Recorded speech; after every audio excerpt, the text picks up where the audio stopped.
correction du devoir maison sur le chapitre 5, c'est-à-dire sur l'intensité électrique et les lois associées. Donc avant de passer à la notion d'intensité et donc des lois, on va faire des révisions sur les notions de cinquième. Alors en cinquième, vous avez vu la notion de dipôle, donc composant qui possède deux bornes. La notion de générateur, de récepteur, de circuit fermé ou ouvert, les symboles et donc la schématisation des circuits électriques, le sens du courant et les montages en série ou en dérivation. Donc on va revoir tout ça dans ce devoir maison. On va cliquer sur le premier lien pour revoir les symboles. Donc ici, on voit donc la pile qui est un générateur car c'est un dipôle qui fournit le courant électrique et les autres composants, les autres dipôles qui sont des récepteurs qui ont besoin du courant électrique pour pouvoir fonctionner. Donc il faut savoir distinguer surtout donc, le conducteur ohmique ici de la diode, elle qui est noire, et en fonction de son sens, le courant peut ou pas passer dans le circuit électrique. L'ADEL, c'est une diode mais avec une petite ampoule qui va éclairer, qui va fournir de la lumière. Donc différent de la lampe. Voici la lampe, l'ADEL, elle peut s'allumer seulement quand la diode est bien positionnée dans le sens passant.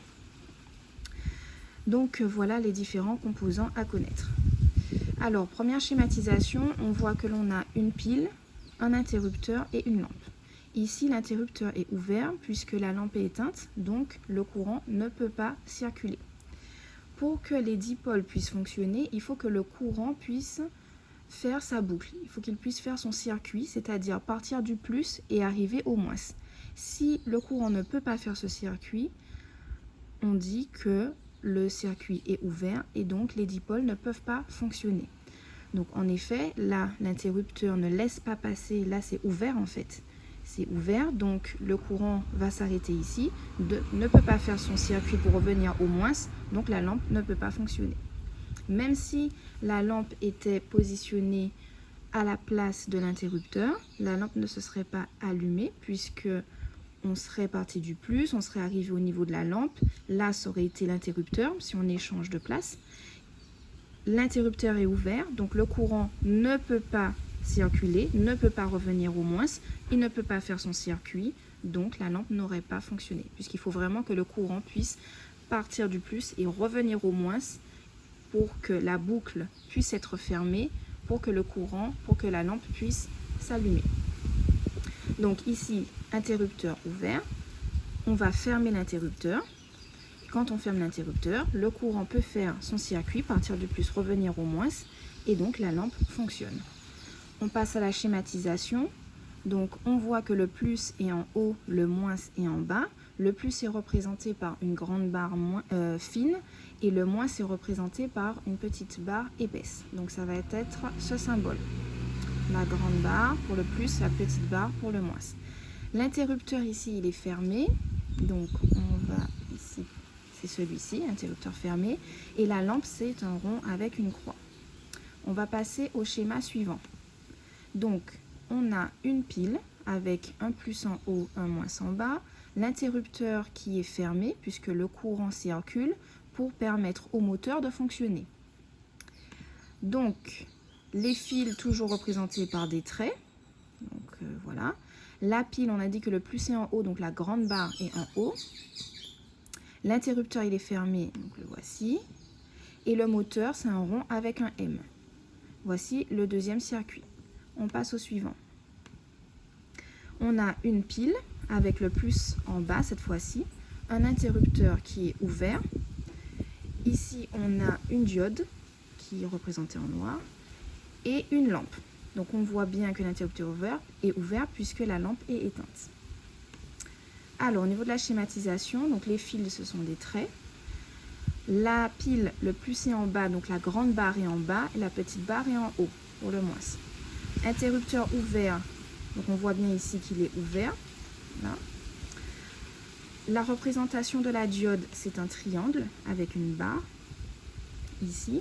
Et la lampe, c'est un rond avec une croix. Si l'interrupteur était fermé, on aurait pu avoir la lampe qui s'allume quand même puisque la diode est dans le sens passant. Je rappelle que quand la diode est dans le sens passant, on part du plus et on voit que le triangle est dans le même sens que le courant. Vous voyez, ça part ici, ça va dans le même sens que le triangle, que la pointe du triangle. Donc, si l'interrupteur était fermé, la diode est dans le sens passant, donc la diode laisse passer le courant, donc la lampe se serait allumée. Si par contre on avait tourné la diode, elle aurait été dans le sens bloquant, et donc même si l'interrupteur était fermé, la diode aurait bloqué le courant, et donc la lampe ne se serait pas allumée. Là aussi, ce sont des rappels. On passe à la schématisation suivante. Donc on a une pile avec le plus en haut, une lampe. Cette fois-ci, ici, il s'agit d'une résistance et interrupteur ouvert. On voit bien qu'il est ouvert puisque la lampe est éteinte. On passe à la schématisation. Donc, on va prendre la grande barre pour le plus, la petite pour le moins. La lampe, c'est un rond avec une croix. La résistance, c'est un rectangle. Et l'interrupteur ouvert, voici sa représentation. Ici, avec la barre vers le haut. On continue. Ah ben, voilà, c'est terminé. Donc on revient maintenant au devoir maison. Donc maintenant, pour réviser le sens de circulation du courant, il faut cliquer sur ce lien. Donc là, on va revoir la circulation du courant. Donc ici, si on allume, donc on ferme le circuit, regardez bien le sens de rotation du moteur. Donc il tourne ici, vous avez vu, dans ce sens. D'accord? Maintenant, si on inverse les bornes de la pile, donc le plus était en haut, le moins c'était en bas, on inverse, on met le plus en bas et le moins en haut, vous voyez que cette fois-ci, le moteur tourne en sens inverse. Donc le sens de rotation du moteur dépend du sens des branchements du moteur aux bornes de la pile. On peut en déduire que le courant a un sens. Donc le courant circule de la borne plus, la borne positive, vers la borne moins, la borne négative, à l'extérieur du générateur. Donc on le voit ici, le courant part du plus et il revient au moins. Si on inverse, il part toujours du plus pour revenir au moins. C'est ce qui explique que le moteur change de sens. Quand le plus était en haut, le moteur tournait dans ce sens, puisque le courant faisait partir le moteur dans un certain sens. On inverse, le courant le fait partir du coup dans un autre sens, mais le courant part toujours du plus. Alors, on représente le sens du courant par une flèche sur les fils de connexion. Donc, ici, on va représenter la pile toujours avec la grande barre vers le bas puisque le plus est en bas et la petite barre vers le haut, le moins c'est en haut. L'interrupteur ici est fermé, on voit que la lampe est allumée et le moteur tourne. Donc interrupteur fermé. Le moteur c'est un rond avec un M, la lampe un rond avec une croix. Et on a dit que le courant part toujours du plus pour aller vers le moins. Donc le sens du courant va être vers la gauche. Ici. On peut continuer. Alors, cette fois-ci, maintenant, on a la diode. Donc, comme je vous ai expliqué tout à l'heure, en fonction de comment est branchée la diode, elle va bloquer ou non le courant. Donc ici, on va allumer l'interrupteur. Le courant part du plus, il passe dans la diode, il allume la lampe et il revient au moins. On inverse les bornes de la pile, donc on va mettre le plus en bas et on voit que ça bloque alors que l'interrupteur est toujours fermé. Donc normalement c'est censé fonctionner, sauf que le courant part du plus. Cette fois-ci le plus est en bas, donc le courant va partir du bas, va passer dans la lampe et va arriver sur ici la petite barre qui bloque la diode. Donc le courant ne peut pas passer. Là cette fois-ci la diode se comporte comme si c'était un interrupteur ouvert. Le courant ne passe pas. Donc la lampe est éteinte.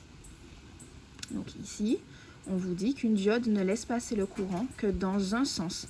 Le sens passant correspond au sens de la flèche de son symbole.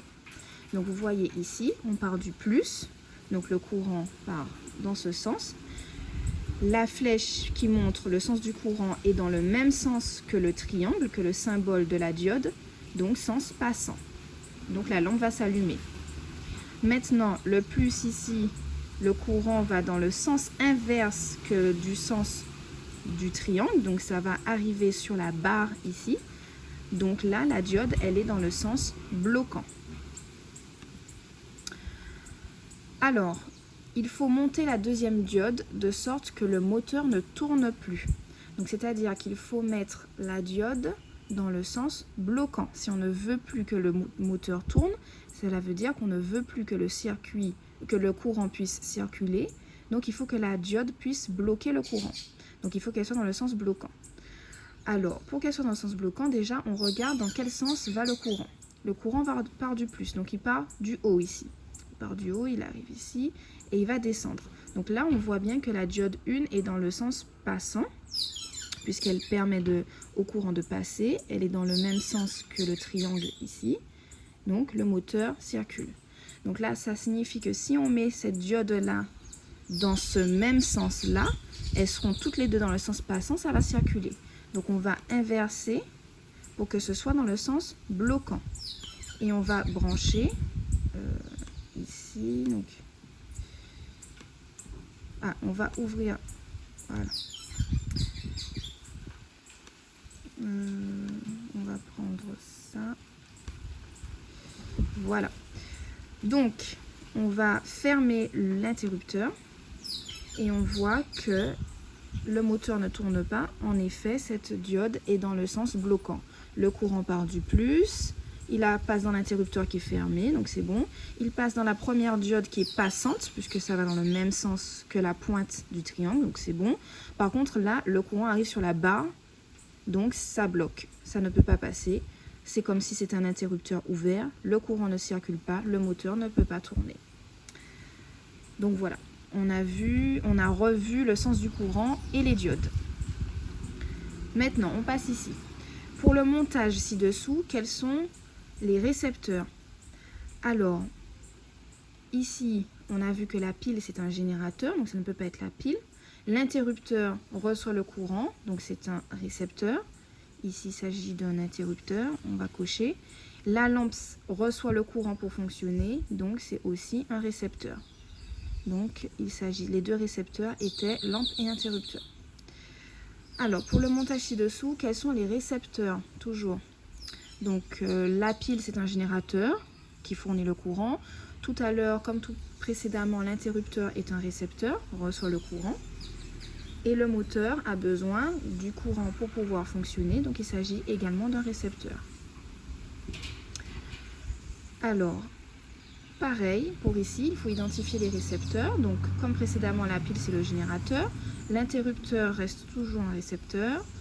Pareil pour la diode, ici, et pour la lampe. À quel schéma correspond ce montage? On nous dit que le moteur tourne.